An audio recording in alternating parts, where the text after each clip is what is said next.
Baadhi ya wananchi wa mtaa wa Mfaume Vingunguti manispaa ya Ilala Dar es Salaam wamelazimika kufunga barabara inayoelekea mto Msimbazi ikipita mbele ya makazi yao kwa madai ya uharibifu mkubwa unaofanywa na malori yanayofanya shughuli za usafirishaji wa mchanga. Wananchi hao wameendelea kudai kuwa biashara hiyo ya ununuzi na uuzaji wa mchanga imesababisha uharibifu mkubwa wa makazi yao, ikiwemo nyumba kadhaa kusombwa na maji ya mto. Kero yetu kubwa sana ni hao watu wanaobeba mchanga kwenye bonde mto Msimbazi. Kwa maana wametuletea adha kubwa sana, kama unavyoona barabara haipitiki sasa, na wao wanafanya biashara ya kuchukua mchanga kwenye mto. Wameharibu makazi, kuna nyumba kadhaa ambazo zilikuwepo kule katikati ya mto, lakini sasa hivi zile nyumba zote zimechukuliwa na maji. Tulikubaliana nao kwamba wajenge gabion kwenye ule mto, hakuna cha gabion yote wanaojenga. Mwisho wa siku malori yao ni mazito, barabara wametuharibia, hata namna ya kupita sasa, magari kubeba wagonjwa tunapata adha, hata namna ya kupita kama unavyoona mwandishi.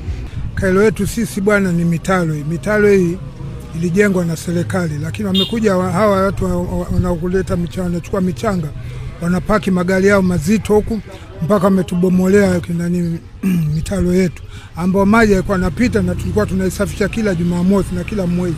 Lakini sasa hivi tumeshindwa kufuatana na kusafisha kwa sababu tumekwenda mpaka kwa mtendaji, tumekwenda mpaka serikali za mitaa, lakini naona hatusikilizi.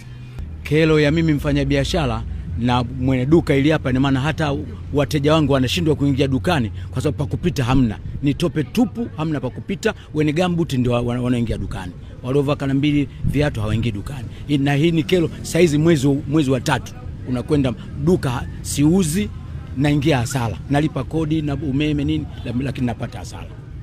Ninazungumza kwa niaba ya mwenyekiti.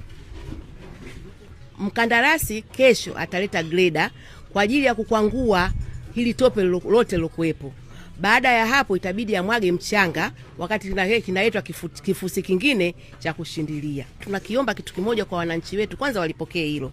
La kwanza, la pili, hata kama hilo greda itakuja itapita wapi na njia zimeshafungwa?